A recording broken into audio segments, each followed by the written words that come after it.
Esos eran esencialmente los cálculos que ustedes hacían.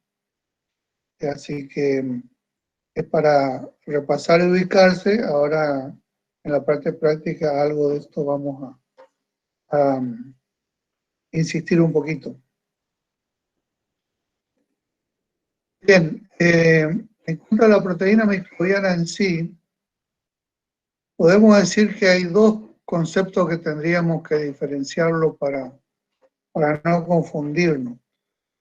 Uno es la producción de proteína microbiana, que se asume que es el flujo diario de proteína microbiana que llega al intestino, o sea, a la primera parte del intestino, al duodeno.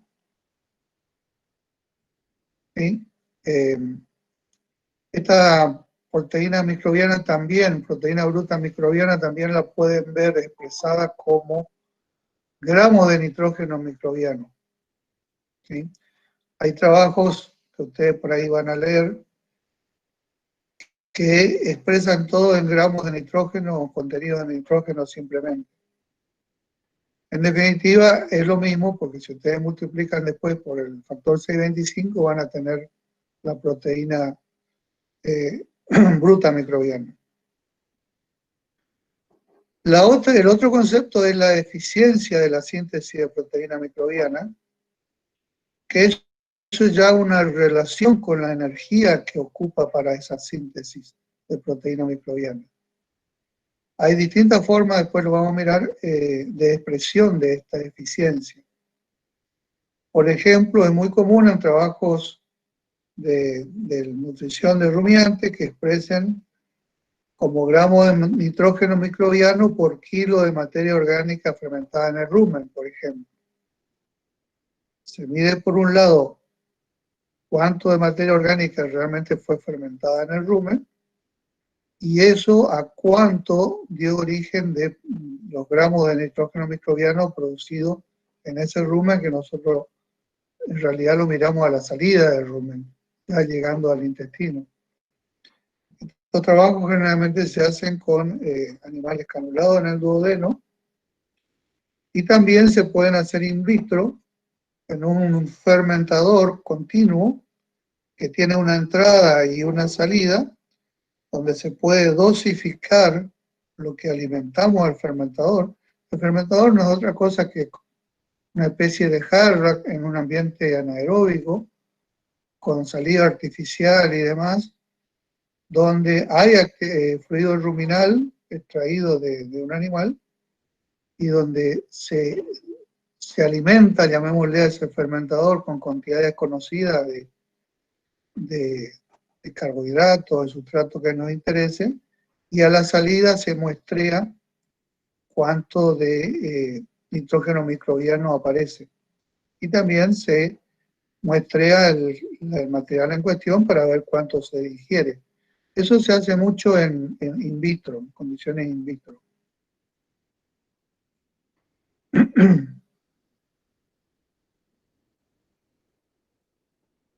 Entonces, generalmente lo que se hace es relacionar la producción de proteína microbiana con distintas medidas o estimadores de la energía que queda disponible en el rumen en el proceso de fermentación. Ustedes ya vieron una, que era la relación entre consumo de energía digestible, el consumo de energía metabolizable y la síntesis de proteína bruta microbiana. Por eso usaban ese factor 35 gramos de proteína bruta microbiana por megacaloría de energía metabolizable consumida. Esa es una de las tantas medidas, pero en la literatura ustedes se pueden encontrar con cualquiera de estas, que son equivalentes en realidad, son todas transformables en una en otra. La materia orgánica digestible, por ejemplo, se la puede relacionar con la materia orgánica digestible. En este caso es total, en todo el tracto gastrointestinal. Esto se hace porque en dietas típicas de rumiantes el contenido fibroso es alto y la mayoría de todo lo que es fibra, por supuesto, se digiere básicamente en el rumen. Entonces tenemos una medida indirecta de la digestibilidad ruminal. O directamente se puede estimar la materia orgánica digestible en el rumen, digerida en el rumen. Que como decíamos, esa fermentación de la materia orgánica da origen fundamentalmente a los ácidos grasos volátiles y a ATP disponible para la síntesis microbiana. Entonces hay una estrecha relación entre la fermentación y la energía disponible que tienen los microorganismos a nivel ruminal. Otra medida es el TDN, que ustedes ya el consumo de TDN, el consumo de energía metabolizable. Estos son intercambiables, por supuesto. Después un concepto que es interesante porque es la energía metabolizable fermentable. ¿Qué significa esto? Recuerden que en el cálculo de energía nosotros partíamos de TDN, después nos íbamos a energía digestible y luego a energía metabolizable. El tema es que en el TDN nosotros teníamos la parte lipídica multiplicado por 225, el extracto etéreo, ¿sí? Y decíamos también en clases anteriores que los lípidos no son sujetos para la fermentación, salvo el glicerol, que sí puede ser transformado en ácido graso volátil. Entonces, cuando ustedes ven este término fermentable, tienen que descontarle la energía aportada por los lípidos. ¿Sí? Supongamos que ustedes están tratando con un alimento o una dieta que tiene alto contenido de lípidos, esa parte lipídica la tienen que restar de la energía metabolizable, por supuesto arrancando de donde quieran ustedes, de TDN, de donde fuera. Pero no incluye los lípidos. Y la otra medida que se usa mucho, sobre todo para trabajo in vitro, son los carbohidratos degradados en el rumen. Como le decía, en ese fermentador anaeróbico in vitro, generalmente se lo alimenta a ese fermentador con carbohidratos fermentables. Generalmente, desde glucosa para arriba, digamos, cualquiera de esos carbohidratos, incluso en forma de polímeros, se incorporan al fermentador. Entonces, esa es otra medida que pueden encontrar en la literatura.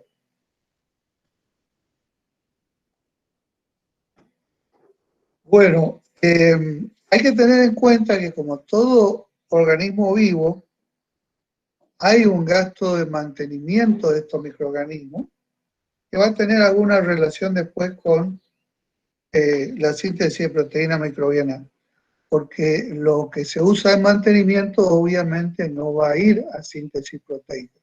Estamos hablando fundamentalmente de la energía.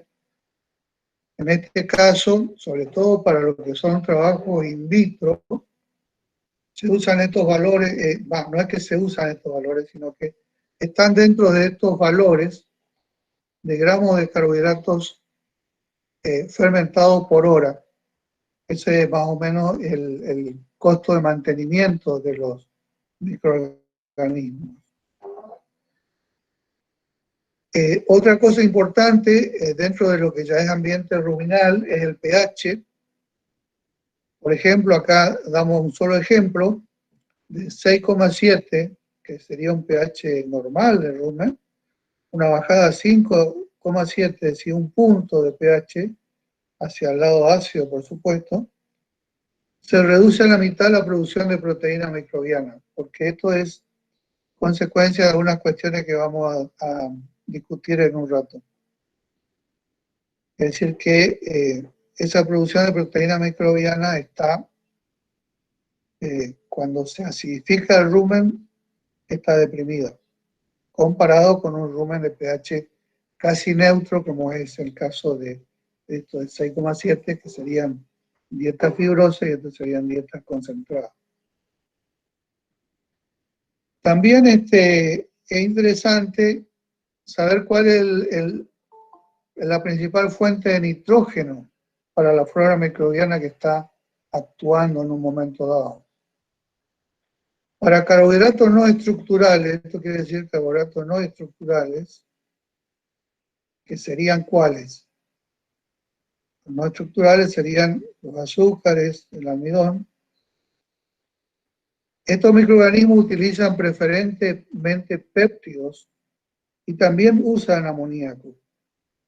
Pero los péptidos incrementan la producción de proteínas microbianas porque obviamente al estar preformado, supongamos un ditripéptido, al ingresar al microorganismo lo hidrolizan a los ácidos grasos, a los aminoácidos constitutivos, perdón, y a partir de ahí comienzan la síntesis proteica sin hacer una síntesis de novo, o de nuevo, como tiene que ser.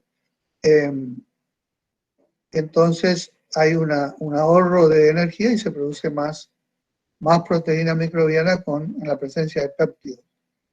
Esto es bastante común en dietas basadas en carbohidratos no estructurales, o sea, dietas concentradas.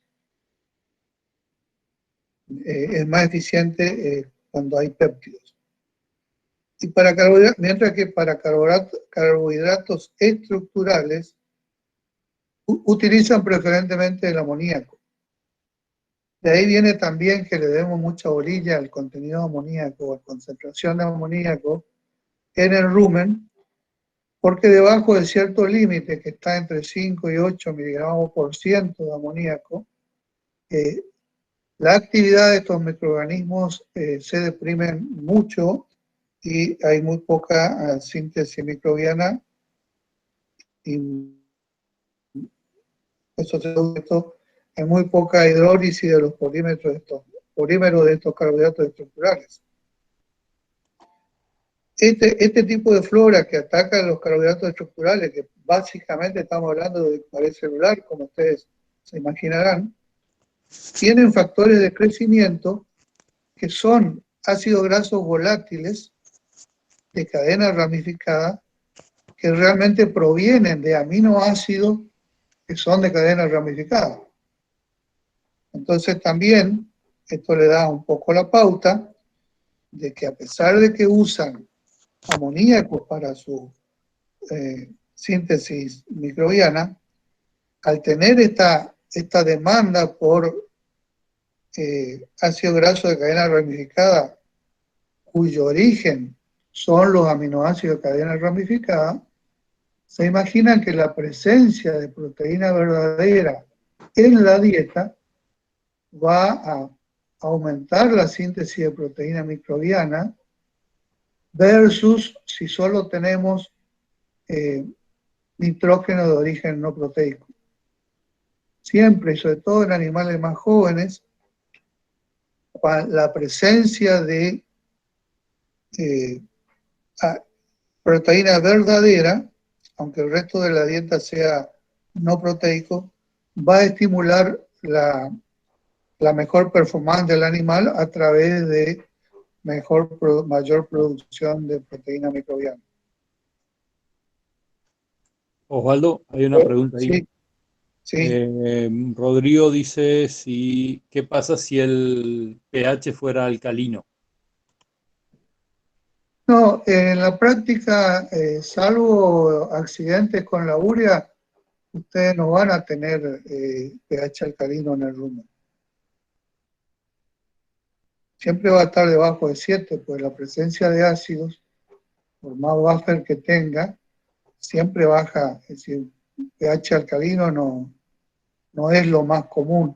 Suele ocurrir y está descrito, por ejemplo, en casos de pastoreos de verdeos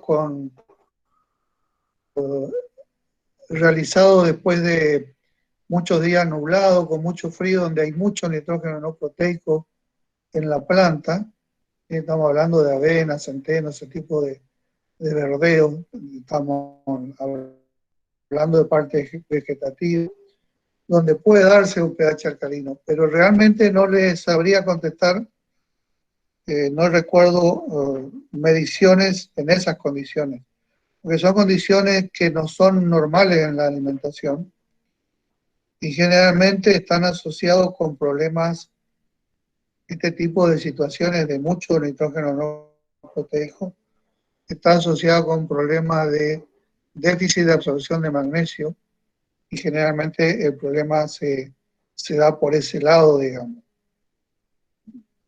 Puede haber, no discuto que no, pero puede haber cambio en la síntesis de proteína microbiana, especialmente porque en estas situaciones también de alto contenido de nitrógeno no proteico en verdeos con muy poca materia seca, también están relacionados con muy poca fibra, entonces también la motilidad ruminal está disminuida y yo me animo a decir que es probable que haya menos síntesis de proteína microbiana. Pero es una especulación que tendríamos que mirar en la lectura a ver si aparece algo de eso. En general yo no he visto situaciones así que se dirigen a ese problema, al tema de proteína microbiana. Están más relacionados con alteraciones de la absorción de magnesio, por ejemplo. También esto coincide, al mismo tiempo tiene mucho potasio, esos vegetales, y tanto el potasio como el nitrógeno en forma de amoníaco se eleva el pH, hace que la absorción de magnesio que se produce básicamente en el rumen esté suspendida o muy minimizada. Entonces el animal no tiene magnesio libre en sangre y se presentan problemas de contractura muscular y el animal se cae. Yo lo relaciono más con eso que con problemas de síntesis de proteína microbiana. No sé si después se puede mirar un poco en la literatura a ver si aparece algo. En este momento es todo lo que te puedo decir. ¿Quedó conforme con la respuesta? ¿Contestado, Rodrigo? Sí, dice que sí, de 10. Bien. Este tema de la eficiencia de proteína microbiana es lo que ustedes tomaron en cuenta la clase pasada para hacer el cálculo. Esto viene de, en realidad, los análisis, el análisis de la literatura, se encontraron con que era mucho más fácil conseguir información del TDN de la dieta que cualquier otro dato que nos lleve a pensar en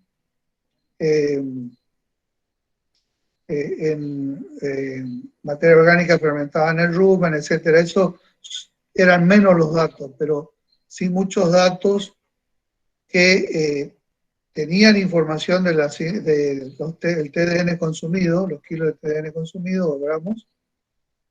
Y acá tengo que hacerle una aclaración. La proteína microbiana no solo se mide en el duodeno. En el duodeno, para medirlo, generalmente, o no generalmente, sino obligatoriamente, tenemos que tener un marcador del flujo de la digesta.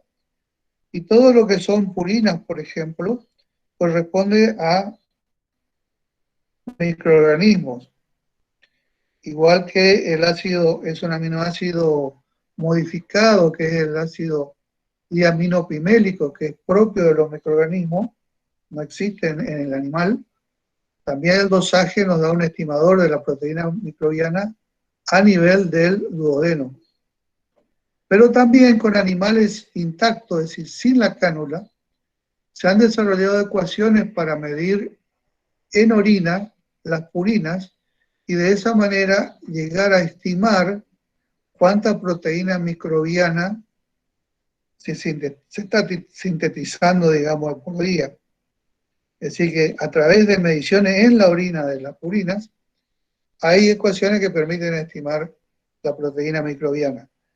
Y entonces, como una medida muy fácil en este sentido, a no tener que tener animales con modificación quirúrgica y solamente tener la idea, o no idea, sino medido los TDN, hay mucha información generada con TDN en la literatura. Entonces han revisado todo eso, juntada toda la literatura, ya sea proteína bruta microbiana medida a nivel de duodeno o medido por purinas en la orina, el promedio que le dio a ellos con distintos tipos de dietas, y acá quiero aclararle que la mayoría de ese tipo de dietas eran mezclas de dietas tipo heno y algo de concentrado, no era una dieta totalmente pastoril ni 100% concentrado. Ustedes saben que es difícil manejar una dieta 100% concentrado, siempre tienen fibra. Entonces, con esos tipos de dieta, ellos llegaron a esta estimación promedio que se producen 13 gramos de proteína bruta microbiana por 100 gramos de TDN consumido. Y este es el valor que nosotros usamos para cálculo, a pesar de que está modificado en la unidad. En vez de usar los TDN, directamente nosotros le hicimos calcular el otro día, en la clase pasada, en media caloría de energía metabolizable consumida. Pero si ustedes se toman el trabajo de calcular, se van a dar de esta forma o de esta otra, se van a dar cuenta de que los números son muy similares, hay un segundo decimal de diferencia. Redondeado, calculado de esta manera y redondeado, le va a dar 13 gramos de proteína microbiana o 35 gramos de proteína microbiana, de acuerdo al TDN o la energía metabolizable consumida. Esto les explico porque pueden ver en algunos libros, o en la literatura, que en lugar de esta expresión que usaron el otro día, le den esta otra. Y no es que está mal, está cambiada la unidad nomás. Nosotros pensamos también de que es más fácil estimar directamente ya en términos de energía metabolizable. Algunas tablas incluso de composición de alimentos, algunos ya no traen TDN, pero son exactamente equivalentes estas dos expresiones. No se preocupen si ven distinto porque le va a dar el mismo resultado. Espero que haya algún incrédulo que haga el cálculo y después me diga si le salió o no. Entonces esa es la eficiencia promedio.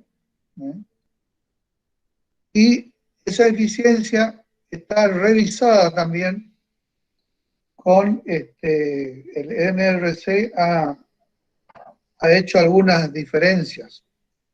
Y de acuerdo al consumo de TDN, en raciones que tienen fibroso, un componente fibroso y concentrado, este 13% del TDN consumido se cumple, pero no se cumple en los silajes. En los silajes ese 13% está sobreestimando la cantidad de proteína bruta microbiana producida. Con alimentación de silaje, la producción de proteína bruta microbiana es menor que la estimada de esta manera. Hay distintos motivos. Uno de ellos es que ya parte del sustrato está consumido y ha liberado energía. Está como ácido láctico, parte de los hidratos de carbono. En ese proceso ya han liberado energía y el rendimiento de ATP que puede tener la fermentación del ácido láctico mismo, hacia propiónico, es mucho menor que si tuvieran los hidratos de carbono en lugar del ácido láctico. Eso yo creo que se puede entender, es bastante gráfico. Yo tengo todavía ahí glucosa, por ejemplo, voy a tener más ATP en la fermentación que si arranco de ácido láctico. Si bien es menor, tampoco es un valor que sea muy, muy distinto a ese 13%, pero conviene que ustedes lo tengan en cuenta.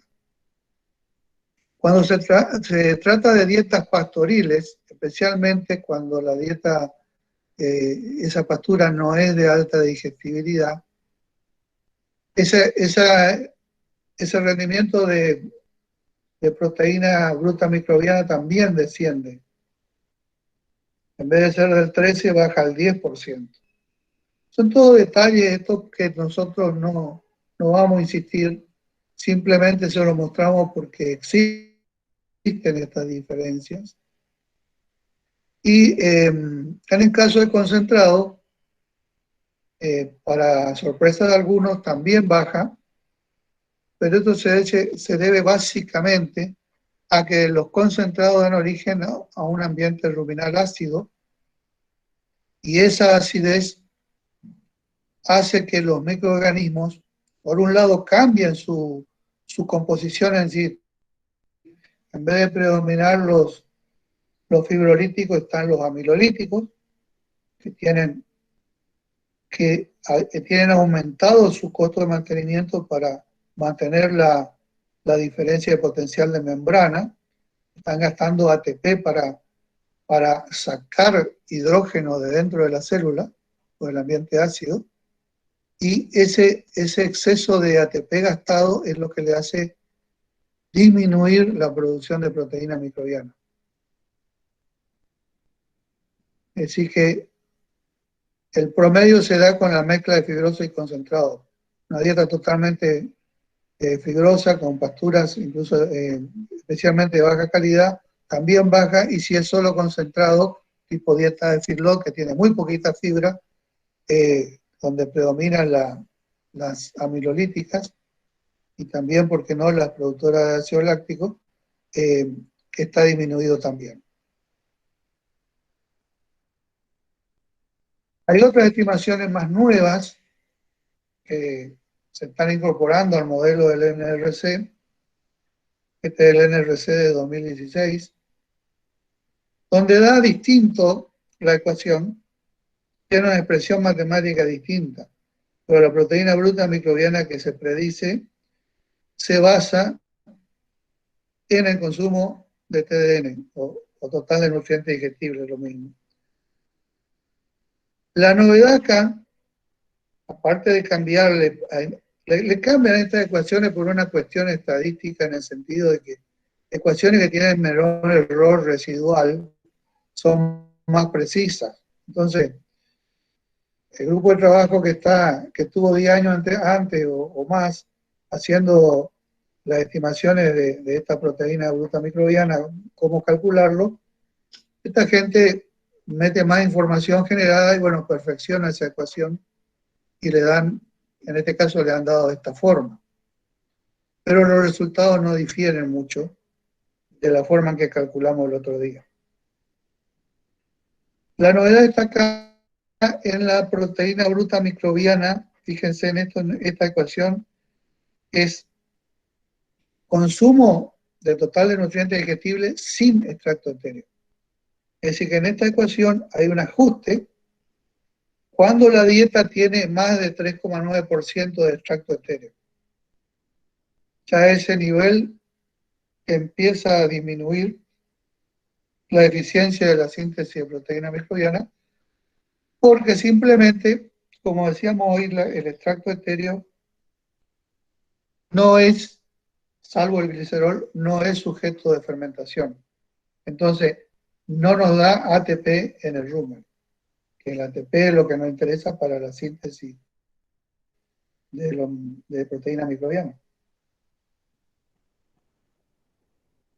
Entonces, una pequeña modificación que sí lo usan para situaciones donde se suplementa con alimentos que tienen altos lípidos o dietas que tienen en general un poco más de lípidos. Ustedes saben que aún en condiciones de feedlot se suele agregar, cuando hace mucho calor, se agrega lípidos para mantener o aumentar la densidad energética, a pesar de que el consumo de energía disminuye, mejor dicho, disminuye el consumo de materia seca y se trata, con el agregado de lípidos, mantener el consumo de energía. Todo esto yo les estoy contando para que vean que hay variaciones en las cosas y lo que nosotros estamos haciendo los ejercicios prácticos con promedios, ¿sí? Eso no quiere decir que entonces siempre va a ser así. A los fines didácticos que ustedes, y para esta materia, que ustedes aprendan a calcular de una forma, a nosotros nos alcanza. Simplemente queríamos contarles estas cosas que todavía por ahí no están en los libros o que por ahí es difícil de acceso para ustedes. Y sobre todo que no se sorprendan si encuentran distintas cosas cuando leen. Bueno, para hacer una listita de factores que pueden afectar la eficiencia de la síntesis de proteína microbiana, esto globalmente, ¿no? Acá está expresado no solo la eficiencia, sino también la producción. Nosotros hablábamos del pH del rumen, ¿se acuerdan hace un ratito? Bueno, el pH del rumen lo que hace es que cuando el pH va hacia el lado ácido, se trabaja más en la parte de mantenimiento de potencial de membrana y de distintos electrolitos y sobre todo el hidrógeno. Se gasta bastante más HP, gasta más mantenimiento, le queda menos, más ATP para mantenimiento, le queda menos para producción de proteína microbiana. Por otro lado, las bacterias de tipo ácido lácticas son muy ineficientes en generar masa microbiana, es decir, proteína microbiana. Hay un enorme gasto energético, pero no producen gran cantidad de proteína microbiana. Este es un caso especial para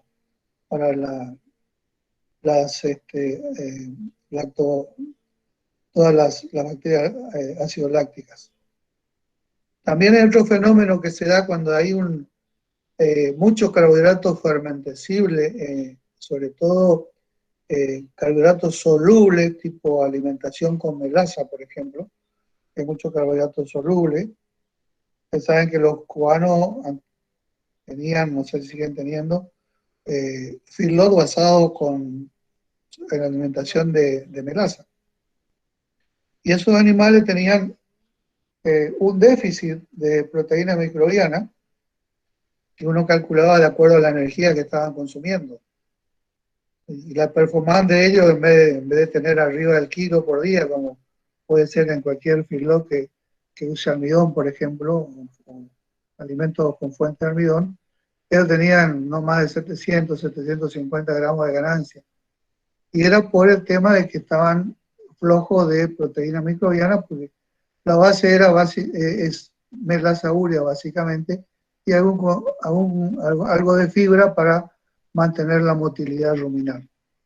¿Qué ocurría ahí? Después, con los años, se descubrió que hay un grupo de microorganismos que fermentan los carbohidratos solubles y que tienen una característica metabólica, que es que desperdician energía, digamos, en el sentido de que hay como un derrame energético. Son microorganismos que basan su competencia en captar mucho hidrato de carbono, generar ATP, digamos, pero poco crecimiento microbiano. Y acumular ese ATP en forma de otros compuestos. El análogo de eso sería si nosotros acumuláramos glucógeno. Bueno, tienen otros nombres en los microorganismos, los compuestos, pero en lugar de sintetizar proteínas, esa energía en exceso que tomaban iba a una reserva energética en lugar de generar proteína microbiana. Es un fenómeno que se descubrió en la década del 90 recién, pero se dan tipos de dietas muy particulares como la que acabé de decir. También ocurre eso.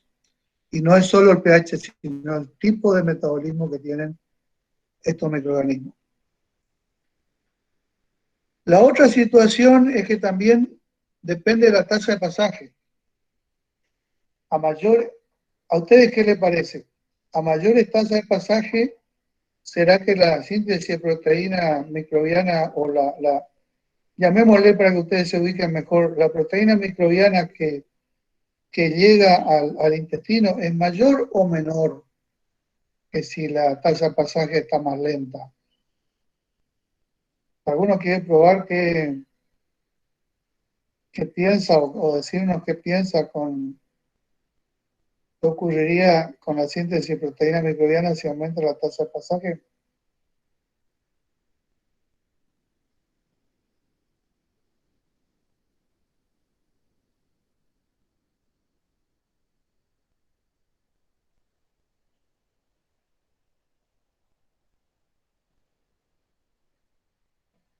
Hay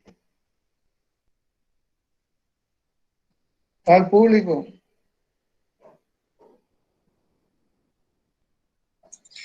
Acá en el chat, Doc, están diciendo que si la tasa de pasaje es mayor, la síntesis es menor. Después dicen que va a ser mayor. Pero ¿Cómo? coinciden en que la síntesis de proteína microbiana es menor. ¿Y tienen alguna explicación para eso? A ver, lo pusieron, pero vamos a ver por ahí. Tienen la velocidad del pasaje, dice. Bueno, pero Y esa sería la tasa. la tasa de pasaje es justamente eso. A ver, vamos a pensar juntos. Nosotros decíamos que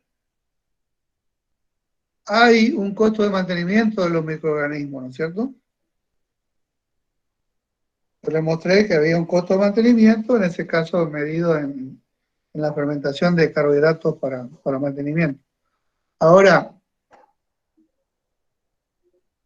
¿qué tiempo de generación tienen los microorganismos?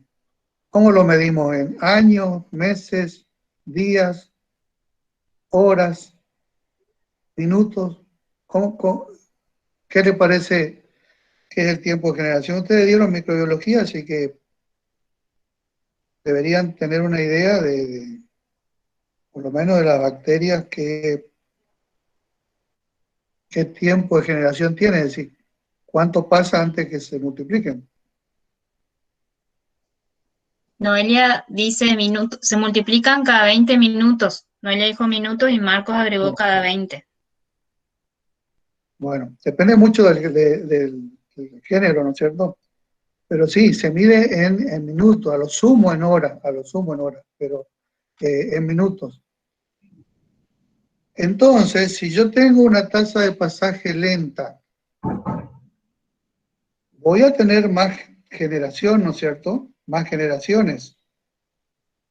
Pero esas generaciones microbianas no están pasando al intestino, están consumiendo energía para mantenimiento, son muchos, están consumiendo energía para mantenimiento, pero no están, si la tasa de pasaje es lenta, no están yendo hacia el intestino, están dando vuelta ahí en el rumen. Y ahí en el rumen, como vemos acá abajo, capaz que vemos esto primero, hay predación por parte de los protozoarios, hay un reciclado de todos los nutrientes, hay hasta el 50% de la proteína bruta microbiana producida en el rumen se recicla, continuamente están siendo fagocitados o incluso atacados por bacteriófagos, que recuerdan que son los virus que atacan la bacteria y producen su lisis, y también micoplasma que hacen lo mismo. Entonces, si yo me demoro mucho en el rumen, le doy lugar a todos esos fenómenos de reciclado, que en la síntesis neta que va a pasar realmente al intestino delgado va a ser menor, es por unidad de tiempo, o en el día si se quiere. Además de tener una población joven y envejecida también que va muriendo, digamos. Es decir, tenemos todo un fenómeno dinámico ahí dentro del rumen que si no nuestra tasa de pasaje está disminuida, va a llegar menos proteína microbiana al intestino. Y esto se hace más evidente, por ejemplo, cuando tenemos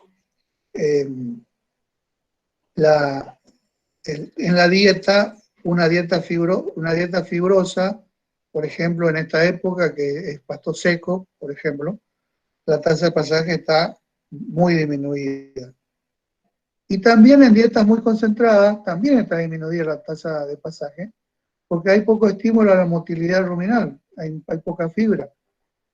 Si no están formuladas adecuadamente, va a haber menor tasa de pasaje. Si tienen poco de fibra, seguramente no va a ser tan marcado. Pero la tasa de pasaje hay un efecto concreto que a mayor tasa de pasaje, si uno piensa que continuamente está pasando la fase líquida donde van suspendidos estos microorganismos y adheridos también a la fase sólida. Acuérdense que los microorganismos también están adheridos a las partículas. Si uno mide en forma diaria, va a terminar llegando mucho más proteína microbiana cuando la tasa de pasaje está aumentada que cuando está disminuida. No sé si se entendió, porque a veces este concepto cuesta un poco entenderlo. Sí, supongo que ya lo habían dicho la clase pasada, pero la proteína microbiana son los mismos microorganismos, digamos, porque por ahí uno lo piensa por separado y en realidad justamente esto se explica así porque ellos constituyen la proteína microbiana, digamos, que va pasando. Perfecto. Pero no dijeron más nada en el chat, Bien. así que... Después una cosa... Que no dijeron más nada en ¿Perdón? el chat, así ¿No te que escuché? supongo que se entendió, ¿no? Es martes recién decirle para dormir, y una cosa elemental que vimos el otro día, la disponibilidad de nitrógeno y ATP. Nosotros hablábamos de balance ruminal de nitrógeno y energía, de nitrógeno disponible en el rumen y energía, pero en definitiva la energía es el ATP. Esto es elemental, tienen que tener las dos cosas, si una de las dos falta, falla nuestra síntesis de proteína microbiana. También los factores de crecimiento que yo le habíamos ya mencionado al principio de la clase, los ácidos grasos de cadena ramificada, y algunos minerales, particularmente cuando la dieta tiene altos niveles de nitrógeno no proteico, el azufre puede volverse limitante para la síntesis de algunos aminoácidos, de los aminoácidos azufrados en los microorganismos, y por lo tanto hay menor síntesis de proteína microbiana. Por eso es que se trata de mantener la relación nitrógeno-azufre cuando se da urea, por ejemplo, es una relación de 10:1 hasta 15:1. Pero en general con una relación 10:1 va a andar bien. Cada 10 partes de nitrógeno tendría que haber una parte de azufre incorporado. Por eso generalmente el suministro de urea se hace también, o se le agrega alguna sal azufrada o azufre elemental o azufre en flor, como se llama. Es decir que este es un ejemplo típico de que hay que nutrir bien a la flora y fauna, especialmente a la flora en este caso, para que tengamos un buen crecimiento microbiano. Y bueno, después, fíjense, vean un poco en el libro lo que es la predación, la importancia que tiene. Los protozoarios son importantes en este reciclado. No son estrictamente imprescindibles para el funcionamiento ruminal. Se puede, mediante sustancias químicas, eliminar los protozoarios o disminuirlo mucho también. Por ejemplo, en dietas que tienen ácidos grasos no saturados, la población de protozoarios disminuye mucho. Y además de noquear los protozoarios, también se disminuye bastante la síntesis de metano porque hay una convivencia entre los metanógenos y los protozoarios. De protozoa hay mucho para leer, repito, no son indispensables, pero muchos autores lo consideran importante en algunos procesos de captura de partículas, por ejemplo, de almidón y demás, para que no todo se fermente de golpe, sino que quede como una especie de reserva en los protozoarios y se vaya liberando más lentamente y tener menos problemas de acidosis, por ejemplo. También son importantes en la degradación de proteínas de tipo fibrosa, porque tienen la característica de tener una fagocitosis y hacen lo mismo que le hacen a las bacterias, es decir, la fagocitan y la digieren. Después hay varios mecanismos de autólisis, con cambio de presión osmótica, etc. Y especialmente por estos bacteriófagos de micoplasma que más recientemente se han descubierto la importancia que tienen. Antes no se sabía bien cuán importante eran. Para el reciclado dentro del rumen de todos los nutrientes, esto es importante porque hay una especie de cadena alimentaria, ¿sí?, que van siendo consumidos y liberados los nutrientes al medio ruminal y resintetizados, etc. Bueno, repasemos un poquito de qué depende la tasa de pasaje, ya que es importante en este tema de síntesis de proteína microbiana.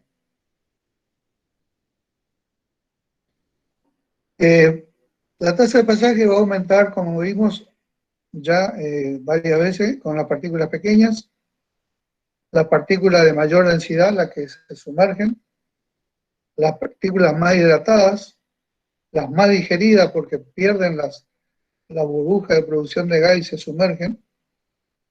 También al aumentar el consumo de materia seca va a aumentar la tasa de pasaje.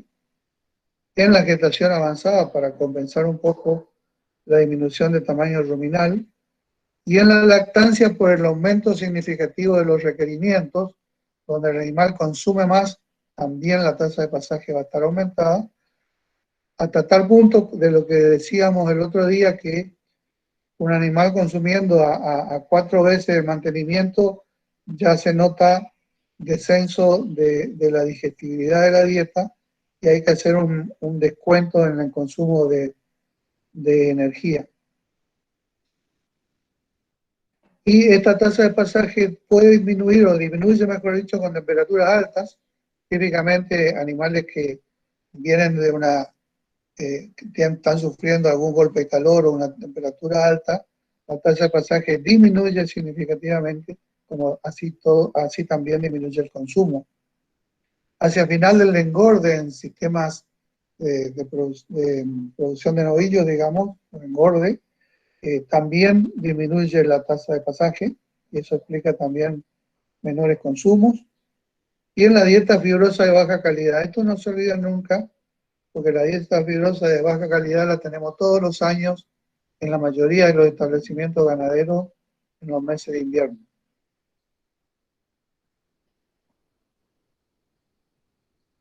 Bueno, esto ya vimos. Estaba acá para repasar, pero ahora en el práctico lo vamos a hacer. No sé si tenemos tiempo de mirar un poquito de esta figura. Creo que sí. No están agotados todavía, ¿no? Sí, sí. Creo que estamos todavía, son 4 menos 5, así que estamos bien. Bueno, vamos a tomar un ejemplo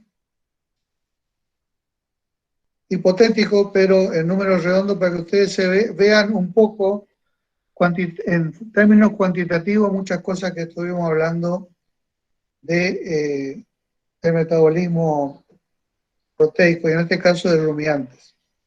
Vamos a suponer que un animal consume 1 kilo de proteína bruta en la dieta. La primera partición que vamos a hacer acá es saber cuánto es proteína verdadera y cuánto nitrógeno no proteico. En este ejemplo hipotético, el 85% es proteína verdadera y un 15% es nitrógeno no proteico. Este rectángulo de bordes rojos continuos significa o representa el pool de amoníaco.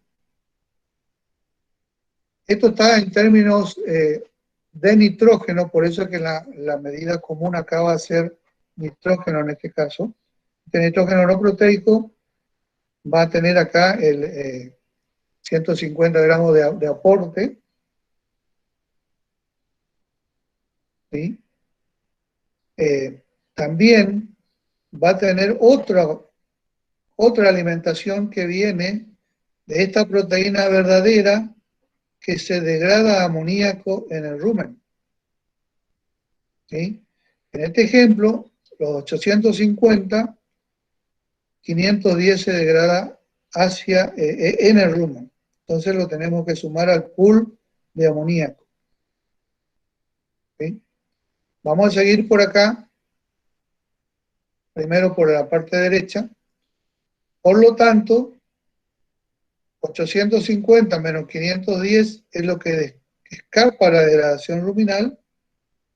¿Sí? Recuerden que era proteína verdadera. Esta proteína que escapa a la degradación ruminal, por un lado, una parte no va a ser digestible. De estos 340 que escaparon, 40 gramos va a las heces, indigestible.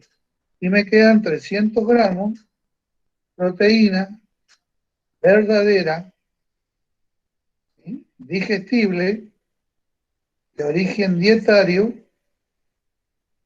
¿ya lo ven? Que me va a contribuir a la proteína metabolizable.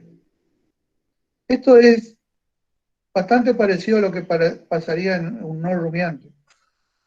Pero acá viene un poquito más de complejidad por el hecho de tener el rumen, ¿no es cierto?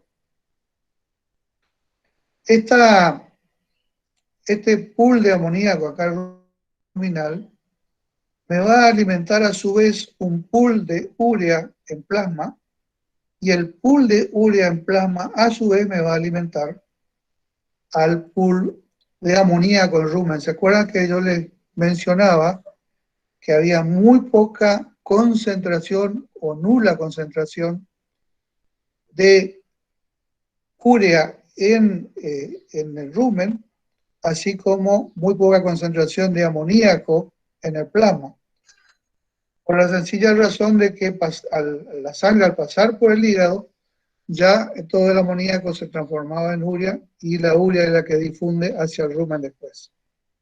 Entonces, estos dos pools de urea plasmático y del amoníaco ruminal están interrelacionados, de tal manera que si yo conozco, por ejemplo, los niveles de urea en sangre, puedo deducir si falta o no falta amoníaco en el rumen. Esto se usa y después lo podemos mirar cuando veamos la parte de alimentación en sí.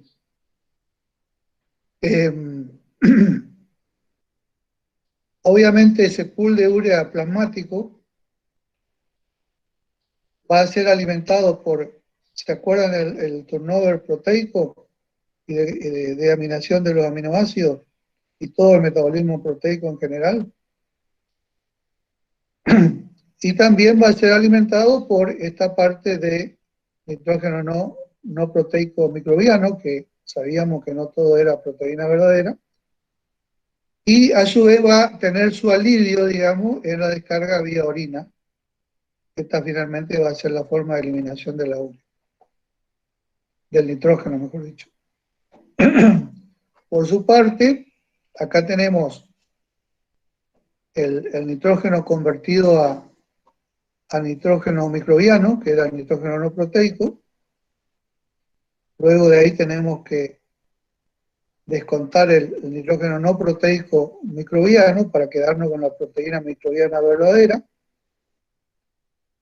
Una parte de esa proteína microbiana verdadera va a ser no digerida y va a ir a las heces. Parte del nitrógeno no proteico microbiano también va a las heces porque son ácidos nucleicos, que muchos de ellos no se absorben y van a las heces.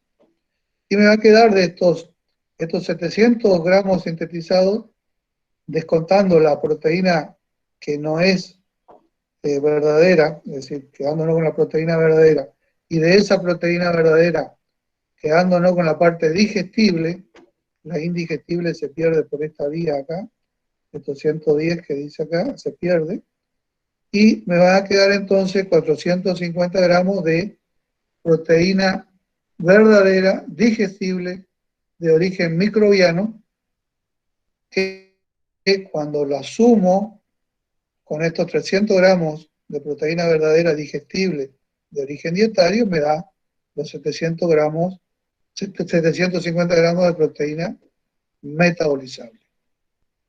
¿Sí? Es decir, que esto viene bastante fácil, lo que escapa a la digestión ruminal, pero acá ya tenemos la gran partición, digamos, de lo que se degrada y no se degrada en el rumen. Siempre acuérdense que van a tener un pool de amoníaco y un pool de urea que van a estar íntimamente relacionados. Cuando uno baja, el otro también baja.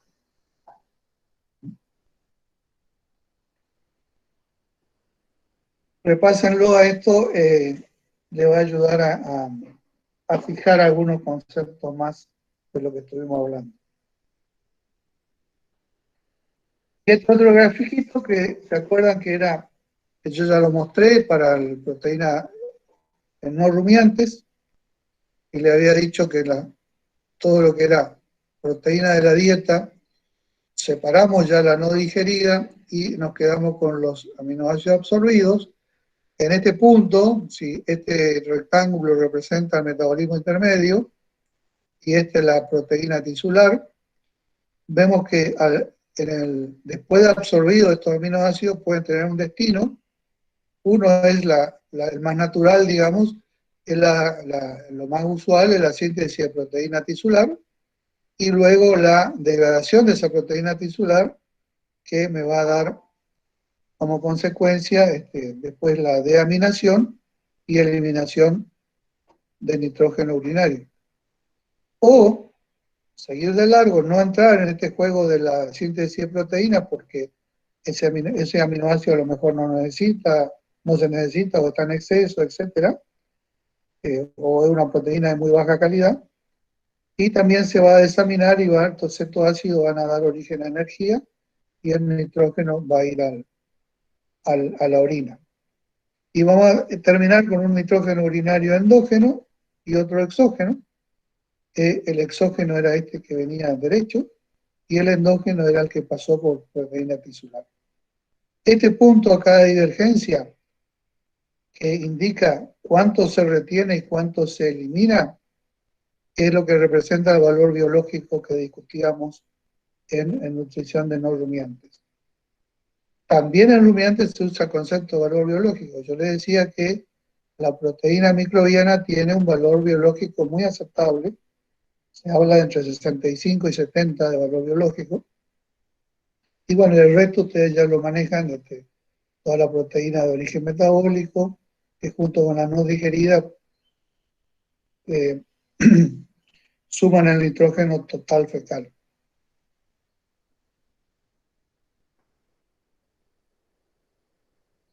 ¿Cómo estamos de tiempo? Si no cortamos acá, saltamos a uso de la urea. Son las 4:05. ¿Querés que hagamos un descansito? Esta de uso de la urea son 3 slides que Bueno, podríamos... no sé cómo están, gurises.